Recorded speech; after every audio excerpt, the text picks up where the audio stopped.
말씀을 보도록 하겠습니다. 말씀은 창세기 30장 25절에서 31장 3절 말씀 두 절 같이 함께 봉독하겠습니다. 함께 읽겠습니다. 시작. 라헬이 요셉을 낳았을 때에 야곱이 라반에게 이르되 나를 보내어 내 고향 나의 땅으로 가게 하시되 여호와께서 야곱에게 이르시되 내 조상의 땅 내 족속에게로 돌아가라. 내가 너와 함께 있으리라 하신지라. 아멘. 반갑습니다. 잘 오셨습니다. 우리 옆 사람과 인사하겠습니다. 이렇게 인사해 볼게요. 새해 하나님 복 많이 받으세요.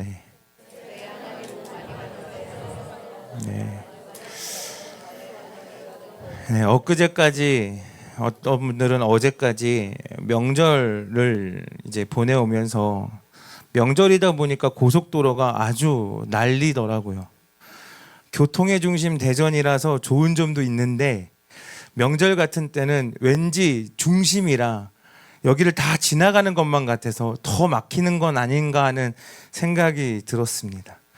그래도 명절이 되면 우리는 고향으로 가고자 하는 그런 마음이 우리 안에 1년에 2번씩 들어오는 것 같습니다. 고향으로 가고자 하는 사람들로 고속도로, 기차역 막 혼잡을 이룹니다. 이번 설 명절에도 기차표가 열리자마자 순식간에 매진되어지는 것들을 볼 수 있었습니다. 고속도로는 고향으로 가겠다라는 차들로 꽉꽉 채워져서 가다 서다만 반복했던 것들을 뉴스로 많이 접했습니다. 이전만큼은 아니지만 우리 권사님들, 집사님들의 예전 어린 시절의 그 시대 때만큼은 아니지만 우리는 민족성이 아직도 고향을 아주 좋아하고 고향에 대한 짙은 향수를 가지고 살아가는 민족인 것 같습니다. 그래서 아무리 힘들어도 명절이 되면 우리는 고향에 가야 된다라는 마음이 있고요. 그 어렵고 답답하고 꽉꽉 막히는 귀성길을 우리는 헤쳐 나아갔습니다. 그래서 명절 되면 타이밍 싸움인 것 같습니다. 언제 가야 안 막힐까? 그런 타이밍을 계속 잽니다. 새벽에 가면 안 막히겠지 하고 출발하고 다들 식사하는 시간에는 안 막히겠지 하고 그때 식사 시간에 출발하고 근데 그래도 막히더라고요. 다들 생각하는 것이 같기 때문입니다. 모두가 지금 하는 순간 다 지금 나와서 우르르 가는 것 같아요. 내비게이션도 요즘은 다 같은 내비게이션을 치고 있어서 다 그쪽으로 안내하는 것만 같아요. 분명히 여기 안 막힌다 그랬는데 차들이 계속 이렇게 모여드는 것 같은 그런 것들. 옛날에는 내비게이션이 없을 땐 저희 아버지들이 야, 이 길은 내만 아는 길이야 그러면서 지도를 펼치고 그 길로 가서 질퍽질퍽한 땅에 빠진 적도 있고 막 그랬었던 그 길이 아니니까요.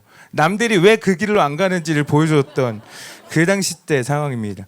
사진을 몇 장을 가져왔습니다. 사진 한번 볼까요? 우린 이랬습니다. 가다가 에이라 모르겠다 그러고 휴게소에서 판을 깔고 먹기도 하고요. 또 한번 보여주시겠어요? 네, 고속도로 타려고 이때는 입석까지도 매진되었었던 때였던 것 같아요. 그 다음에요. 네, 여기 톨게이트입니다. 주차장 아니고 톨게이트 고속도로입니다. 또 한번 보여주시겠어요?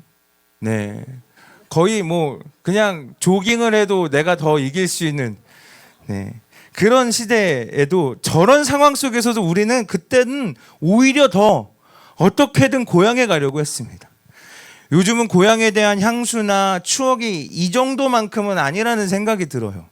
왜 그런가 봤더니 일단 부모님들이 고향에 살지 않으세요. 내가 가도 추억과 그런 어떤 그 마음에 대한 그 향수를 젖어들 만한 장소가 아니더라고요. 그리고 요즘은 제가 인천에 얼마 전에 가봤는데 다 재개발이 돼서 산동네가 없더라고요. 그래서 고향을 가도 내 어린 시절의 추억이 묻어있는 곳이 다 사라져 버렸어요. 얼마 전에 초등학교를 제 모교 초등학교를 지나가며 국민학교 출신 아닙니다. 여러분 오해하지 마세요. 제가 국민학교로 입학해서 6학년 때 초등학교로 졸업했던 사람입니다. 그러니까 저는 초등학교라고 우기겠습니다. 어쨌든 초등학교를 지나가는데 아들에게 자랑하고 싶은 거예요. 야, 은찬아, 여기가 아빠가 나왔던 초등학교야 라고 말해놓고 보니까 그 초등학교가 그 초등학교가 아닌 것 같은 느낌 있잖아요. 너무 최신식의 초등학교가 막 잔디구장이 있고 이상하다. 내가 나왔던 초등학교는 아닌데 그 자리에 있는. 그러니까 이전과 같은 모습은 아니더라고요. 근데 이전과 같은 모습은 아니라고 해도 그곳만 가면 우리는 어린 시절의 추억을 떠오르게 하고 왠지 모를 아늑하고 포근함이 우리를 감싸주기도 합니다. 우린 그곳에 가면 내 어린 시절을 막 추억이 막 생생하게 떠오르는 것만 같아요. 아, 저기가 내가 친구들하고 그 오재미하고 오징어 게임하고 뭐 그런 거 저희 그런 거 했어요. 귀신발하고 한발뛰기 했었던 데다 막 이런 추억들. 아, 저 골목은 가면 안 돼. 저기서 내가 삥 뜯겼던 기억이 있어. 막 이러면서. 그런 아늑하고 포근한 감싸주는 기억들이 있더라고요. 이번 명절에 제가 제 어린 시절, 청년 시절까지 보내왔었던 그 모교회에 시스템이 조금 고장이 난 것 같아서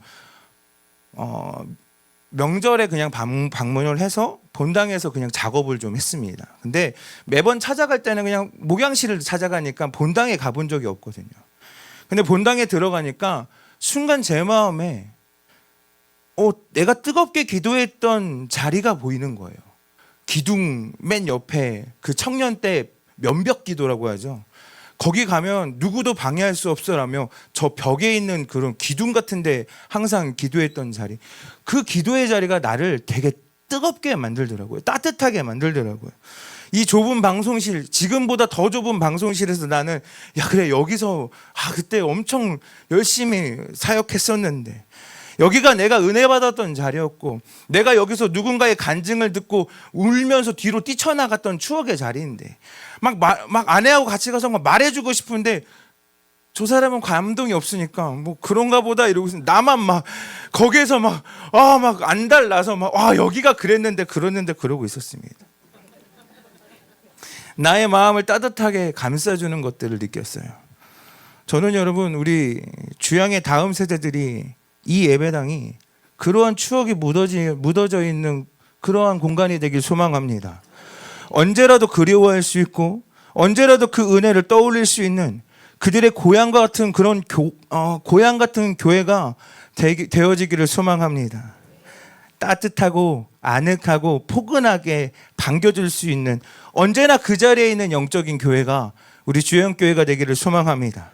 말하다 보니까 설교를 준비하면서 아차 싶었던 게 자꾸 어디를 가라고 독려하는 것 같아서 그런 거 아니라는 거. 네, 어디 가라는 게 아니에요.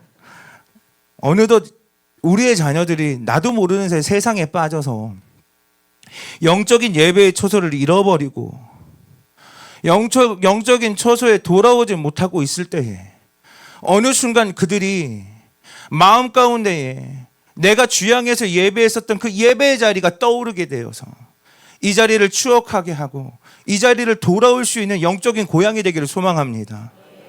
여러분 우리는 빼앗겨서는 안 되겠지만 혹여나 빼앗기더라도 그들이 세상 가운데에 예배의 자리를 놓치는 한 그런 상황이 처할지라도 여러분 우리는 이 자리에서 그들을 따뜻하게 반겨줄 수 있고 맞이할 수 있는 영적인 나비의 모습으로 이 자리를 지켜나가야 될 줄 믿습니다. 그들의 고향이 되기를 원합니다. 우리들의 고향이 되기를 원합니다. 우리를 회복하고 다시 시작하게 하는 영적인 고향이 우리 주양교회가 되기를 소망합니다.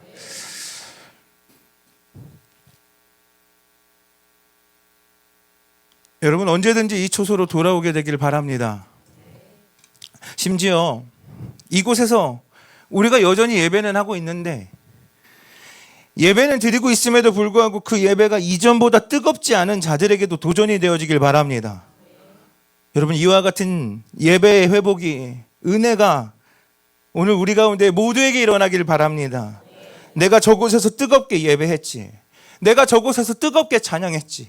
내가 이 자리에서 정말 간절하게 기도했던 때가 있었지. 내가 정말 눈물을 흘려가며 내 자녀를 위해서 기도했던 때가 있었지. 여러분 오늘은 그러한 고향에 대한 그리움, 추억, 나를 돌아오게 만들어서 다시 회복하는 그 고향교회에 대해서 영적인 자리에 대해서 함께 은혜를 나누려고 합니다. 오늘은 고향으로 가는 귀성길이 진짜 매우 험난했던 한 사람을 소개해 보려고 합니다. 바로 야곱입니다. 야곱이라는 이름의 뜻을 보면 발꿈치를 붙잡다, 사기치다, 거짓말하다인데 진짜 그 이름처럼 산 사람이 야곱입니다. 거짓말로 남을 속이며 살았습니다.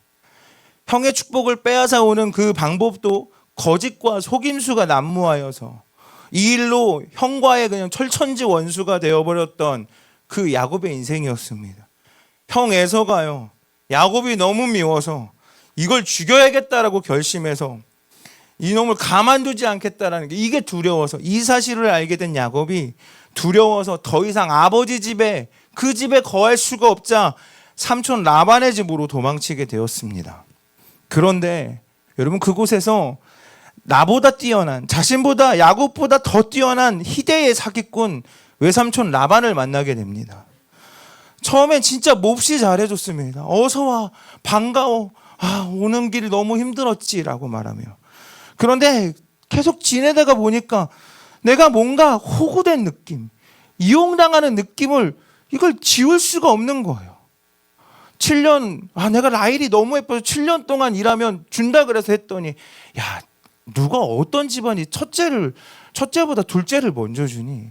우리가 레아 먼저 이렇게 결혼을 하고 라헬도 줄게. 7년만 더 고생해.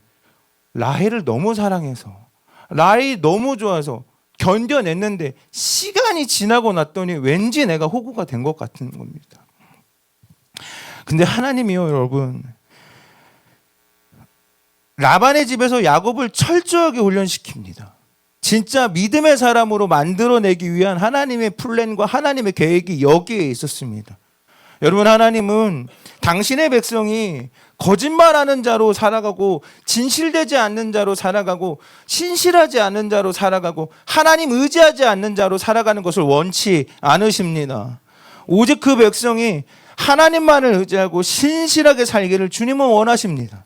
그래서 야곱을 정말 하나님이 이 라반을 통해 훈련을 시킵니다. 왜냐하면 야곱은 하나님 한 분만을 바라보기에는 머리가 너무 좋았고, 진실하게는 이 거짓말이 자신의 삶에 너무 배어 있었던 사람입니다. 그래서 라반이라는 이 조교를 삼아서 그곳에서 철저하게 훈련시킵니다. 그 안에 배어 있는 거짓말과 사기치는 기질들이 전부 다 깨져버려서 진실된 하나님의 사람으로 만들어내는 이 긴 연단의 시간을 거기에서 보내게 합니다. 근데요, 그 시간이 너무 긴 거예요. 생각보다 매우 길었습니다. 창세기 31장 41절 말씀을 함께 읽겠습니다. 함께 읽겠습니다. 시작. 내가 외삼촌의 집에 있는 이 20년 동안 외삼촌의 두 딸을 위하여 14년, 외삼촌의 양떼를 위하여 6년을 외삼촌에게 봉사하였거니와 외삼촌께서 내 품삯을 10번이나 바꾸셨으며. 아멘. 야곱이 지금 뭐라고 고백하냐면요, 라반 곁에서 총 20년을 고생했다라는 거예요. 그 시간이요, 그냥 녹록하지 않았다라는 걸 알 수 있어요. 라헬을 얻기 위해, 한 여인을 얻기 위해 자그마치 14년을 열심히 일했습니다.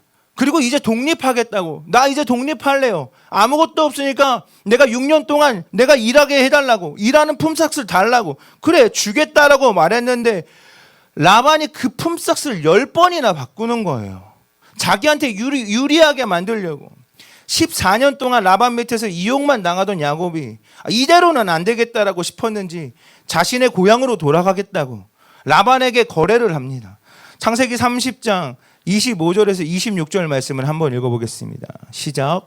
라헬이 요셉을 낳았을 때 야곱이 라반에게 이르되 나를 보내어 내 고향 나의 땅으로 가게 하시되 내가 외삼촌에게서 일하고 얻은 처자를 내게 주시어 나로 가게 하소서.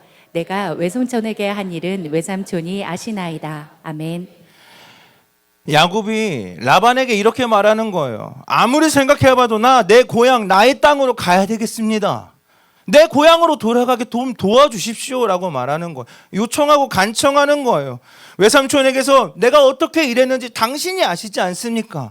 나 이제 고향으로 돌아가게 해주세요라고 말하는 거예요. 고향으로 돌아가고 싶은데 쉽게 갈 수가 없는 거예요. 식구가 너무 많아요.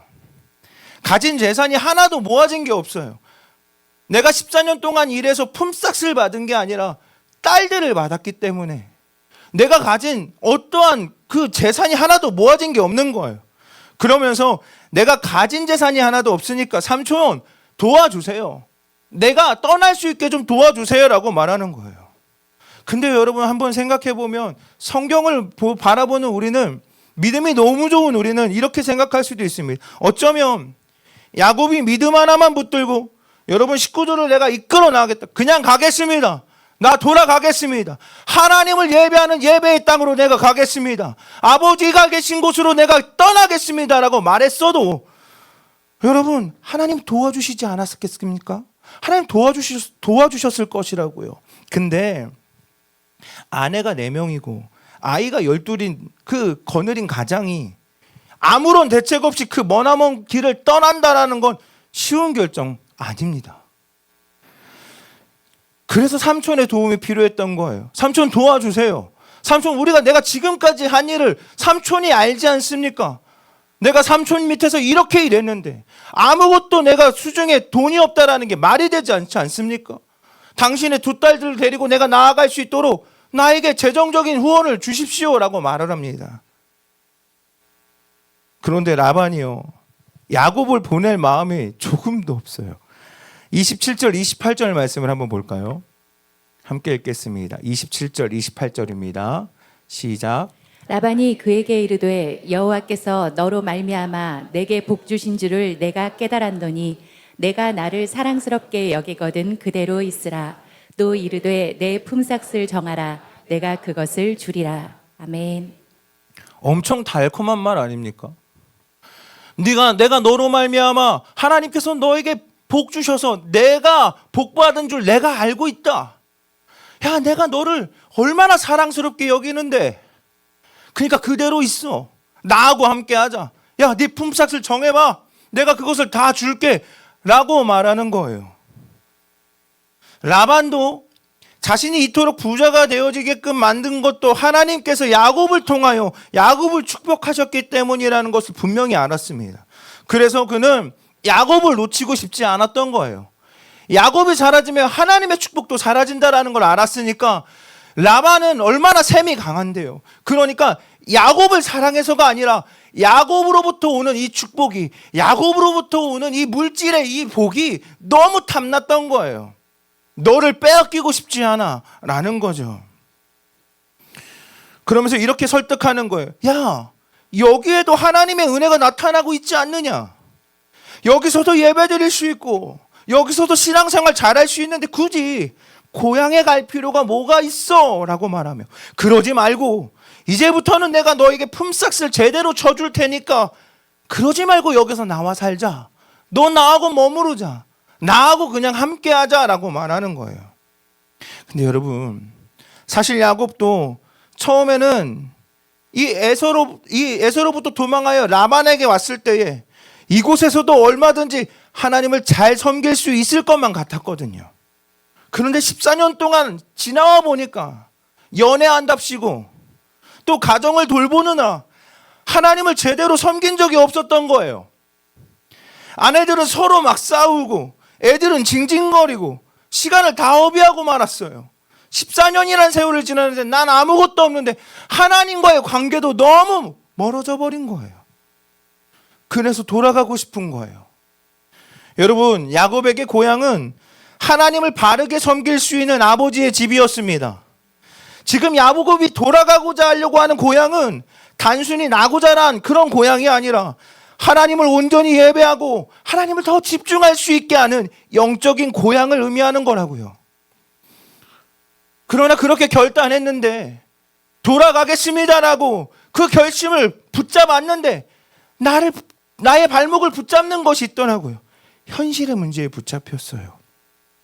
여기에 머무르면 내 가족 모든 식구들이 먹는 문제는 해결될 수 있거든요. 돈은 모으지 못했어도 14년 동안 온 식구가 굶지는 않았더라고요. 그러니 지금 당장 고향으로 돌아가려면 내가 가는 동안 혹시 이 사람들 다 굶겨 죽일 수도 있다라는 생각을 안 할 수가 없겠더라고요. 게다가 고향에 갔더니, 고향에 가면 마음에 걸리는 문제가 하나 있잖아요. 형 에서요. 그 형 에서가 어떻게 나올지 몰라요. 나를 죽이면 어떡하지? 내 모든 가족들을 다 해치면 어떡하지? 나는 그만한 새가 없는데, 그만한 노예도 없고, 그만한 함께하는 사람들이 없는데, 재산도 없는데 사람을 살 수가 없는 거예요. 근데 에서는 우리 가정 15을 그냥 죽일 수 있는 모든 군대를 가지고 있잖아요. 족속을 가지고 있다고요. 어찌저찌 해서 좀 더 여기서 고생해보자. 이게 야곱의 결론이었습니다. 그래, 6년만 고생하면 되겠다. 7년만 고생하면 되겠다. 10년만 고생하면 되겠다. 14년을 버텼는데 내가 못 버티겠냐라는 그런 마음으로 버티고 거기에서 돈을 모으기 시작합니다. 하나님이 역사하셔서 아름집 것들 막 이런 것들이 다 구별되어지는 것들 다 야곱의 것으로 다 넘어오기 시작합니다. 6년을 머무르며 그는 부유한 자가 되었습니다. 근데 여러분, 그 6년의 시간이, 그 부유한 그 물질이 그에게 어떠한 문제 해결도 주지 못함을 나중에 돼서 또 우리는 보게 됩니다.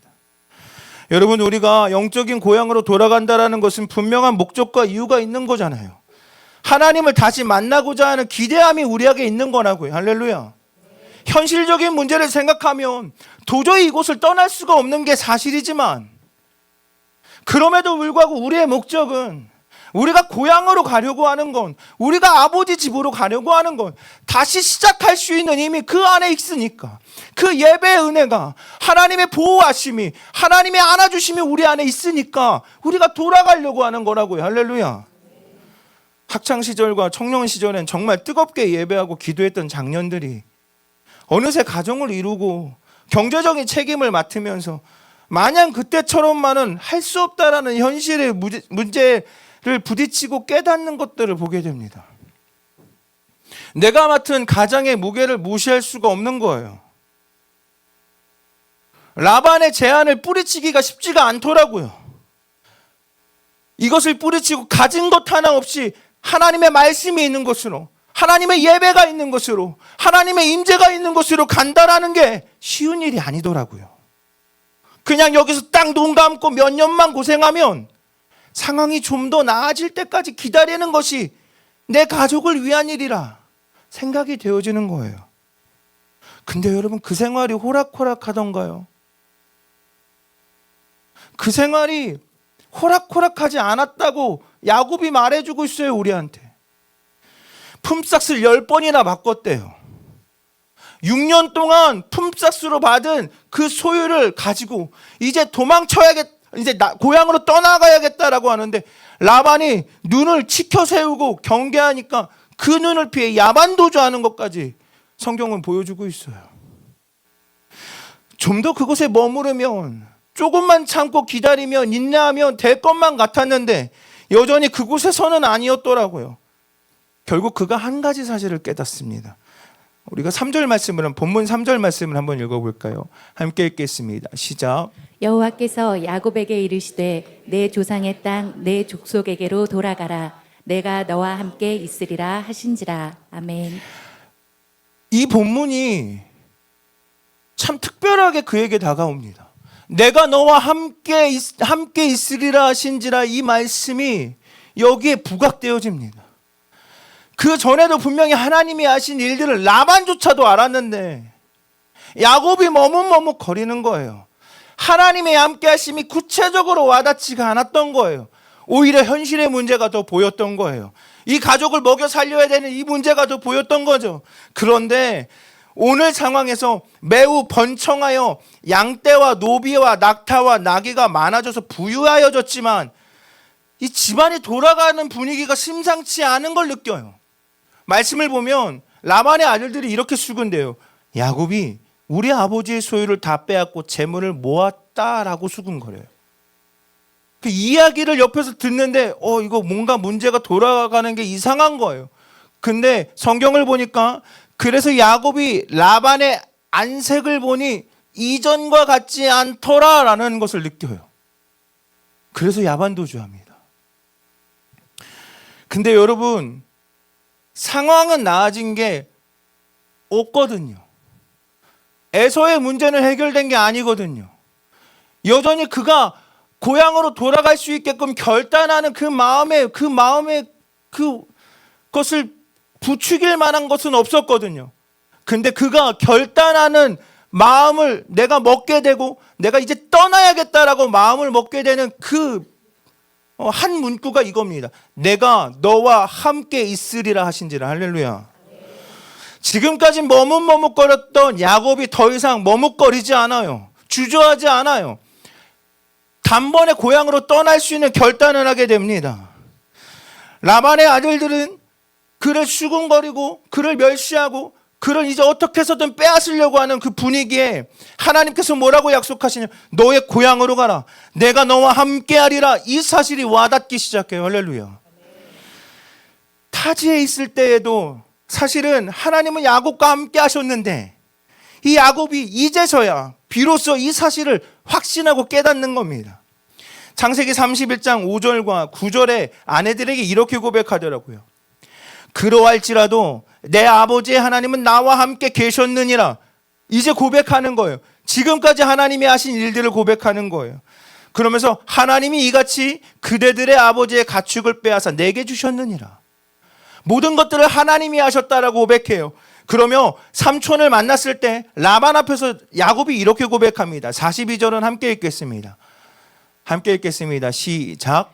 우리 아버지의 하나님 아브라함의 하나님 곧 이삭이 경외하는 이가 나와 함께 계시지 아니하셨더라면 여삼촌께서 이제 나를 빈손으로 돌려보내셨으리이다마는 하나님이 내 고난과 내 손의 수고를 보시고 어젯밤에 외삼촌을 책망하셨나이다. 아멘. 그가 타지에 있었음에도 불구하고 머나면 타국의 그 타지에 있었음에도 불구하고 그를 지키시고 인도하셨던 분이 하나님임을 깨닫습니다. 비로소 자신을 보호하셨던 분이 누구인지를 알게 된 거예요. 그러니까 그 하나님이 이제 약속하시며 내가 너와 함께하리라는 그 말씀이 완전히 다가오기 시작합니다. 그러니까 차마 고향으로 돌아갈 결단조차 하지 못했던 야곱이 이제 드디어 나 고향으로 돌아가겠습니다라고 작정합니다. 내가 너와 함께하리라. 할렐루야. 여러분 이 약속이 우리에게도 믿어지게 되기를 소망합니다. 우리가 머뭇거리며 현실의 문제 앞에 아직도 머뭇거리며 라반의 집에 머뭇거리고 거기에 머물러 있을 때에 하나님이 내가 어디에 있든지 간에 내가 너와 함께하리라 그 약속이 우리에게 믿어지게 되기를 소망합니다. 고향 땅으로 나아갈 수 있는 우리의 힘이 되어지길 간절히 바랍니다. 나와 함께 하시는 그 하나님을 경험해야 됩니다. 세상은 우리 아이들을 묶어두려고 합니다. 세상은 우리를 묶어두려고 합니다. 대학 붙을 때까지만, 취업할 때까지만, 집 장만해야지 그때까지만, 안정된 직장까지 진급까지 거기까지 올라간 다음에 이러한 유혹이요 우리를 계속 그곳에 더 머무르게 하는 거예요. 하나님께 돌아가지 못하게. 야, 대학 붙을 때까지만 신앙생활 조금만 멀리하면 안 되겠니? 취업할 때까지만 조금만 멀리하면 안 되겠니? 집은 장만해야 되지 않겠니? 그런데 삶은 우리를 계속해서 유혹하고 그곳에서 우리를 머무르게 만들지만 하나님께 돌아가지 못하게 하지만 그런데 하나님은 그 상황 속에서도 통제하시고 우리를 책임져 주시는 분이심을 믿으시기를 소망합니다. 하나님은 오히려 이 일을 통하여 야곱에게 하나님의 품으로 그 고향으로 돌아갈 수 있도록 하나님이 밀어내시는 거예요. 인도하시는 거예요. 이게 6년이 걸릴지 7년이 걸릴지 10년이 걸릴지 모르니까 그 수근거리는 소리를 통하여서 안색과 낯빛이 변해버리는 이 라반의 표정을 통하여서 야곱이 머뭇거리는 그 인생을 결단하게 만드는 거예요. 그러면 하나님이 약속하시는 거죠. 내가 너와 함께 하리라. 내가 너와 함께 하리라. 여러분 우리의 자녀들이 이 말 한마디에 움직이게 되길 바랍니다. 아직 취업이 안 돼 있다고 아직 대학의 문제가 해결되지 않았다고 여러분 우리가 주저하고 우리가 머뭇거리는 게 아니라 하나님이 너와 함께 할 거야. 하나님이 너와 함께하면 된다고 우리가 그들에게 도전을 주고 우리가 그들에게 믿음을 심어줘야 될 줄 믿습니다. 하나님이 그 상황에서 통제하시더라고요. 하나님이 그 상황에서 책임져 주시더라고요. 그리고 그 모든 일을 통하여 다시금 야곱이 고향으로 돌아갈 수 있도록 하나님이 인도하여 주시더라고요. 경제적으로 분명히 풍요했지만 마음에 해결되지 않는 문제가 비로소 해결됩니다. 대학이 붙었는데 취업을 했는데 직장만을 하고 진급을 했는데 내 마음에 안정되지 않는 자녀들을 발견한다면 여러분, 문제는 하나입니다. 그들이 고향으로 돌아가야 됩니다. 그곳에서 하나님을 붙잡지 못하는 인생이 되어버리는 것보다 그것을 다 내려놓고 하나님을 붙잡는 게 더 복된 인생이라 우리가 가르쳐야 되지 않습니까? 라반의 수하에 있는 한, 그 생활을 지속하는 한 아무리 재산을 모아도 그들은 풍요해질 수가 없습니다. 끊어낼 필요가 있는 겁니다. 그들이 다른 핑계 대지 못하고 아버지가 계시는 고향 땅으로 돌아갈 수 있도록 우리가 말씀으로 가르치고 권면해야 될 줄 믿습니다. 그것이 우리가 그들을 보내야 할, 고향 땅으로 돌려보내야 할 아버지를 만나게 하는 예배의 자리인 줄 믿습니다. 아버지께로 돌아가고자 하는 결단의 자리인 줄 믿습니다. 누가복음 15장 탕자의 비유에 보면 아들이 이렇게 고백해요. 이에 일어나서 아버지께로 돌아가리라 하고 결단합니다. 여러분, 우리의 삶에 비록 머나먼 타국에서 아버지 없이 처참한 인생을 살아가는 우리의 인생에 이에 일어나 아버지께로 돌아가는 은혜가 우리에게 있게 되기를 간절히 바랍니다. 그때에 나를 멀리서부터 바라보며 달려와 안아주시는 아버지의 은혜를 만나야 될 줄 믿습니다. 그것이 밑바닥 쳤던 나의 인생을 다시 회복할 수 있게 하고 다시 일어서게 만들고 다시 은혜로 시작할 수 있게 하는 그 놀라운 은혜가 우리에게 부어지는 줄 믿습니다. 그래서 여러분, 우리는 아버지가 계신 아버지의 집으로, 그 고향 땅으로 돌아가야 합니다. 멀리 돌아가면 돌아갈수록 다시 그곳으로 돌아가야 합니다. 그래야 다시 시작할 수 있는 거예요. 그래야 우리의 잃어버린 예배가 다시 회복될 수 있는 것입니다. 이게 회복이 되고 이게 시작이 되고 이게 훈련이 되고 우리 안에 끊임없이 우리의 마음 가운데 이게 훈련이 완벽하게 되어지게 되면 우리는 더 이상 타지에서도 하나님 없이 살아가지 않습니다. 타국에서도 하나님과 함께 동행하며 살아갈 수 있습니다. 할렐루야. 그런 사람을 우린 성경에서 만나볼 수 있습니다. 야곱의 아들 요셉입니다. 사실 우리는 요셉하면 우리는 어렸을 때부터 꿈꾸는 자라고 배웠는데 성경은 야곱을 이렇게 말합니다. 형통한 자라고 말합니다. 성경의 곳곳에 요셉의 형통함을 계속 언급합니다. 창세기 39장 2절, 3절, 23절의 말씀을 보면 그가 형통한 자가 되어 여호와께서 그의 범사에 형통하게 하심을 보았더라. 여호와께서 그를 범사에 형통하게 하셨더라. 라며 계속 형통을 언급합니다.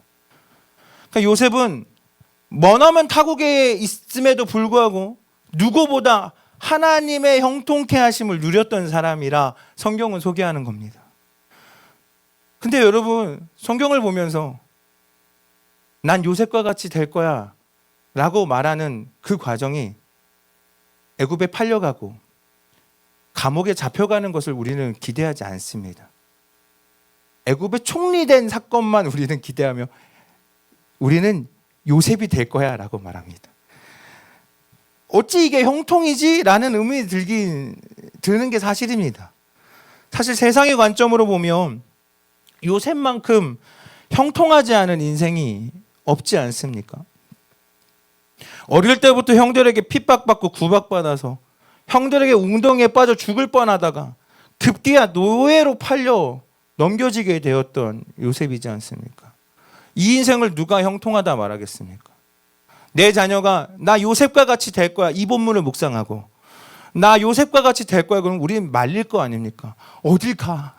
어딜 팔려갈라 그래?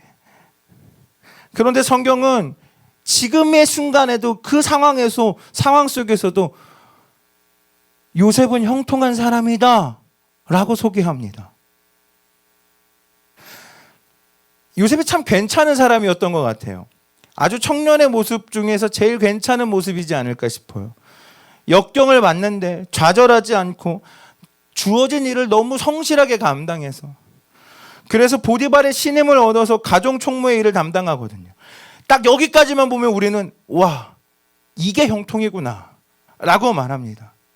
그런데 이 주인의 아내의 유혹에 형통이 무너지기 시작합니다. 마음이 막 요동쳤습니다. 근데 결국 이걸 이겨내더라고요.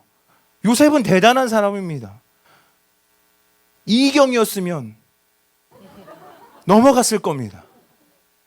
근데 이겨내더라고요. 근데 이 정도 했으면 우리는 큰 보상이 따를 거라 생각해서 이 시대의 장한 청년상, 모범상, 순결상 이런 거 줘야 되는데 강강 미수범이라는 이걸로 감옥에 갇히는 신세가 돼요. 도무지 형통과는 어울리지 않는 인생입니다. 근데 성경은 계속해서 그의 인생을 요셉은 형통한 인생이야 라고 우리에게 말해줍니다. 왜 그렇습니까? 하나님께서 그와 함께 하셨기 때문입니다. 2절과 3절과 23절을 다시 한번 보겠습니다. 함께 읽겠습니다. 시작. 여호와께서 요셉과 함께 하심으로 그가 형통한 자가 되어 그의 주인이 여호와께서 그와 함께 하심을 보며 또 여호와께서 그의 범사에 형통하게 하심을 보더라. 이는 여호와께서 요셉과 함께 하심이라. 여호와께서 그를 범사에 형통하게 하셨더라. 아멘.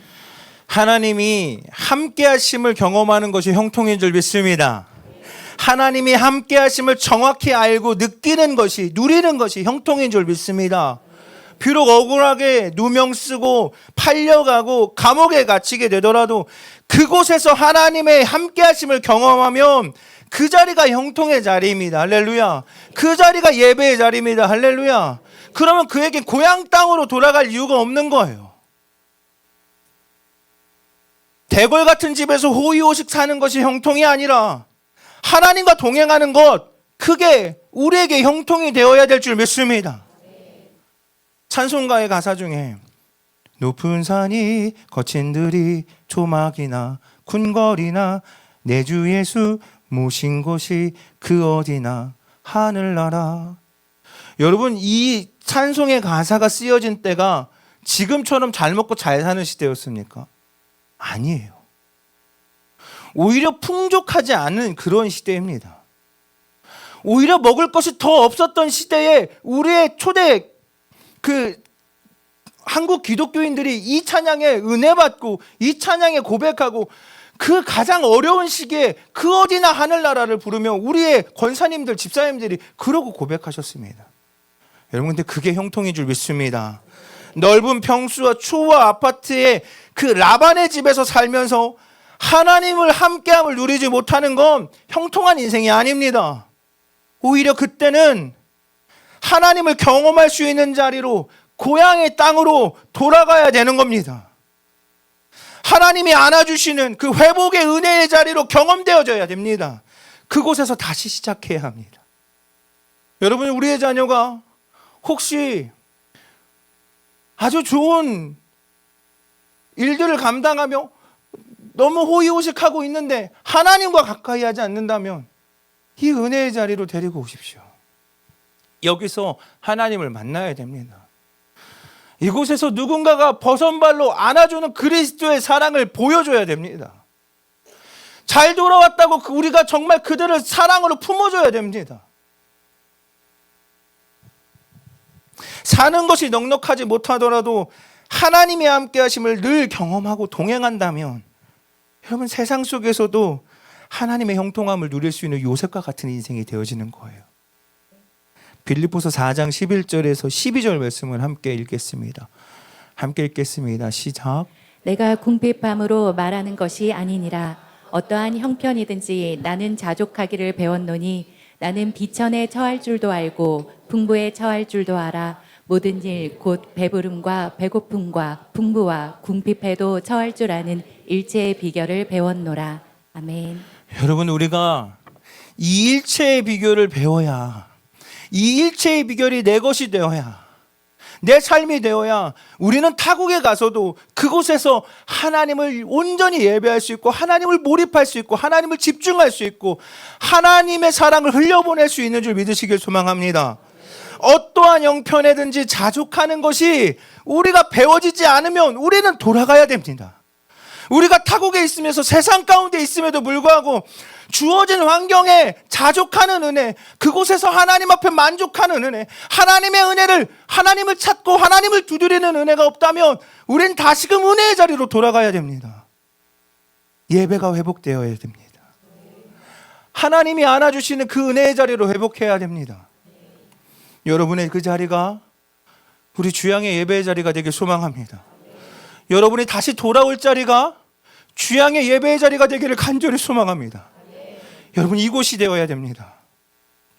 내가 그때 이 자리에서 은혜 받았지, 내가 이 자리에서 기도했지, 이 자리에서 뛰며 찬양했지, 그때를 그냥 마냥 추억하는 게 아니라 그 은혜가 지금의 나의 은혜로 될 수 있도록,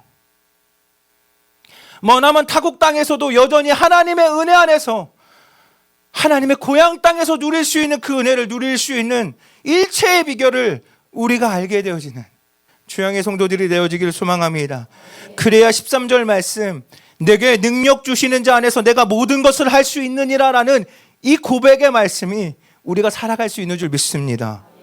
내가 어떠한 형편에 있든지 내가 자족하는 은혜를 알기에, 그 은혜가 내게 있기에, 내게 능력 주시는 자 안에서 난 모든 것을 할 수 있다라고 고백하며 주님만 있으시면 됩니다. 그분만 나에게 삶 가운데 역사하시면 됩니다. 하나님 나와 함께 하시면 나는 됩니다라고 말하며 난 모든 것을 할 수 있습니다라고 고백할 수 있는 우리 주양의 성도들이 되어지기를 소망합니다. 여러분, 지금 내가 처한 환경 속에서 함께 하시는 하나님을 경험하고 계십니까? 어떠한 상황에 있을 때라도 나는 하나님을 진짜 경험하는 하나님의 자녀이십니까? 그 형통을 누리는 우리 주양의 성도들이 되기를 소망합니다. 지금의 현실의 문제가 어느새 하나님과의 관계를 끊어지게 하고 멀어지게 했다면 우리 다시금 나의 영적인 고향으로, 예배의 자리로, 아버지가 반겨주시는 그 은혜의 자리로 돌아가야 될 줄 믿습니다. 그곳에서 나의 아버지를 만나는 저와 여러분 되기를 소망합니다. 나는 지금 형통하십니까? 여러분 진짜 형통하십니까? 아멘이십니까? 잘 먹고 잘 사는 형통이 아니라 비록 비천에 처한 곳에서도 하나님과 함께 할 수 있는 그 형통을 누리고 계십니까?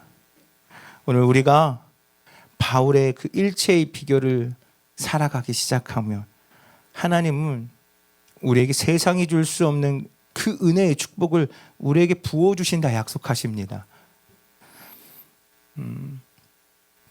성경을 보면 야곱은 결국 하나님의 그 은혜로 말미암아 누구도 범접할 수 없는 부자가 되었습니다. 요셉은 누구도 건드릴 수 없는 애굽의 총리가 되었습니다. 하나님과의 함께하는 비결을 깨닫게 되어진 그 형통의 은혜를 누리는 자에게 따라오는 축복입니다. 여러분, 이 따라오는 축복에 우리가 눈멀지 맙시다. 할렐루야. 형통한 인생은 하나님이 함께 하시면 됩니다. 그러면 축복이 따라오게 됩니다. 언제 어디서나 하나님이 함께하는 인생이 되길 소망합니다. 주님이 일하심을 경험하는 인생을 우리가 누리게 되길 바랍니다. 이게 느껴지지 않으면 우리는 돌아가야 됩니다. 나를 다시 살게 하고 다시 시작하게 하는 그곳으로 돌아가야 될 줄 믿습니다. 프리즘 수련회가 끝났습니다. 바위 수련회가 끝났습니다. 여러분, 그때 우리는 결단했습니다. 아버지께로 돌아가겠다고. 한 번 더 예배하겠다고 여러분들 결단하고 돌아갔습니다. 여러분, 희미해진다라는 생각이 들고 명절로 인하여 여러분의 마음이 많이 흔들려 있다고 생각하면 예고 성경학교로 오십시오. 그렇게라도 해야 합니다. 그리고 성령 수양회 같은 그 모든 축제에 여러분 참여하십시오. 할렐루야. 저에게는 인천 모교회가 그러한 고향입니다. 영적인 고향입니다. 사실 전도사 때까지는 괜찮았는데 부목사 이제 목사가 되면서 누군가에게 나의 이런 어려움 말들을 꺼내기가 쉽지 않은 자리가 되어졌더라고요. 지금의 우리 목사님께는 원래부터 이런 저런 상담을 많이 했었던 은사님이셔서 많이 하는데 막상 이제 직장인이 되니까 사실 쉽지는 않은 거예요. 그럼에도 불구하고 많은 관계가 편해서 잘 하긴 하는데, 인천 모교회는 제가 거기서 사역을 했던 게 아니라 청년 때에 있었던 교회다 보니까 어렸을 때부터 그 교회는 제가 신학을 간다 그랬을 때 네가 라고 말했던 교회입니다. 그래서 저를 케어해줬던 이 청년부부터 계속해서 케어해줬던 여자 목사님이 계신데 이제 은퇴를 얼마 남지 않은 여자 목사님이 아직도 계십니다. 저한테는 그게 축복입니다. 저한테는 그게 너무 은혜입니다. 돌아가도 돌아갈 수 있는 자리가 있고 언제든지 맞이해주는 분들이 계시고, 우리 목사님과 그 부목사님이 늘 가면 저에게 좋은 소리를 잘 하지 않습니다. 맨날 혼냅니다. 똑바로 해야 된다고, 목회자가 바로 서야 된다고. 근데 그게 저를 살게 합니다. 그게 때로는 그분들의 그 잠깐의 만남이 저를 숨쉬게 하더라고요. 충전을 주더라고요. 여러분, 저는 주양교회가 그렇게 되길 소망합니다. 언제든지 여러분들이 마음 가운데에 정말 위로가 필요할 때에, 회복이 필요할 때에, 다시 일어설 그 힘이 필요할 때에 이 은혜의 자리는 변하지 아니하고 이곳에서 늘 동일하게 여러분을 기다리는 은혜의 초소가 되어지길 소망합니다. 잃어버린 다음 세대들을, 빼앗긴 다음 세대들이 향수를 느끼고 돌아와서 다시금 새롭게 시작할 수 있게 하는 그러한 회복의 은혜가 예배의 자리가 있기를 간절히 바랍니다. 기도하겠습니다. 오늘 이 시간 기도의 자리로 나아갑시다. 찬양하고 기도합니다. 너무 멀리 왔나요? 라는 찬양이 생각이 났어요.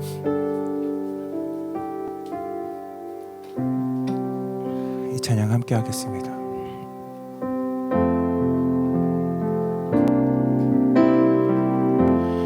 너무 멀리 왔나요? 주님께 돌아가기에, 주님께 돌아가기에 사랑의 주님 그 품을 떠나 내 영혼 잃어버린 지금 너무 늦은 건가요? 너무 늦은 건가요? 내 영혼 회복하기에 수많은 죄악 속에 갇혀서 주님을 잃어버린 지금, 하지만 내 영혼 주님 기다려요. 변함없는 주님의 사랑을, 내 모습 이대로 주께 돌아가요. 나의 손을 잡아주소서. 다시 주님의 얼굴, 다시 주님의 얼굴 내 영혼 보할 수 있도록 나를 구원하소서. 다시 주의 임재 가운데 내 영혼 살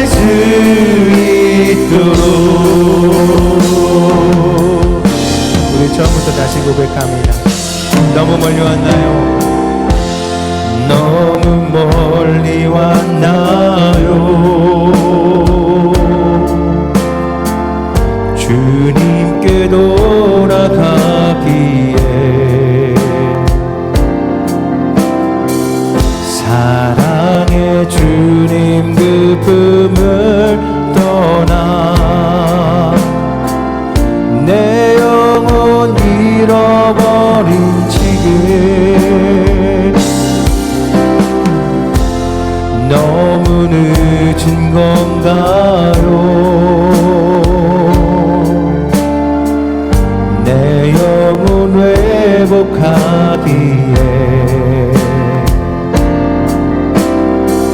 수많은 죄악 속에 갇혀서 주님을 잃어버린 지금 하지만 내 영혼 주님 기다려요. 변함없는 주님의 사랑 내 모습 이대로 주께 돌아가요. 나의 손을 잡아주소서. 다시 주님의 얼굴 내 영혼 볼 수 있도록 나를 구원하소서. 다시 주의 임재 가운데 영원 살 수 있도록 다시 주님의 얼굴 다시 주님의 얼굴 내 영혼 볼 수 있도록 나를 구원하소서. 다시 주의 임재 가운데 내 영혼 살 수 우리 기도의 자리로 나옵니다. 다시 주님의 얼굴 주님의 얼굴 내 영혼 볼 수 있도록 나를 구원하소서. 다시 주의 임재 가운데 내 영혼 살 수 있도록 다시 주님의 얼굴 다시 주님의 얼굴 내 영혼 볼 수 있도록 나를 구원하소서. 다시 주의 임재 가운데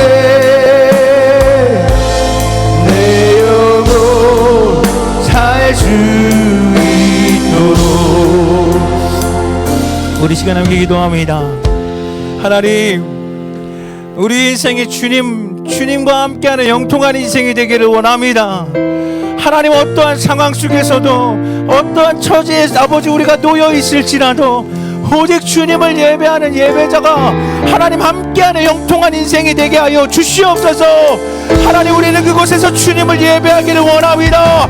다시 일어설 수 있는 힘을 얻기를 원합니다. 다시 하나님 시작할 수 있는 기회를 얻기를 원합니다. 아버지 하나님 우리가 주님의 예배자로 아버지 예배의 자리로 다시금 돌아가기를 원합니다. 영적인 고향으로 돌아가기를 원합니다. 주님 만나는 그 자리로 나아가기를 원합니다. 다시는 빼앗기지 않게 하여 주시옵소서. 다시는 놓치지 않게 하여 주시옵소서. 언제든지 돌아올 수 있도록 하나님 우리가 이곳에서 다음 세대들을 아버지 품을 수 있도록 우리 주양교회를 축복하여 주시옵소서. 이 시간 주여 한번 우리 그 통성을 기도합시다. 주여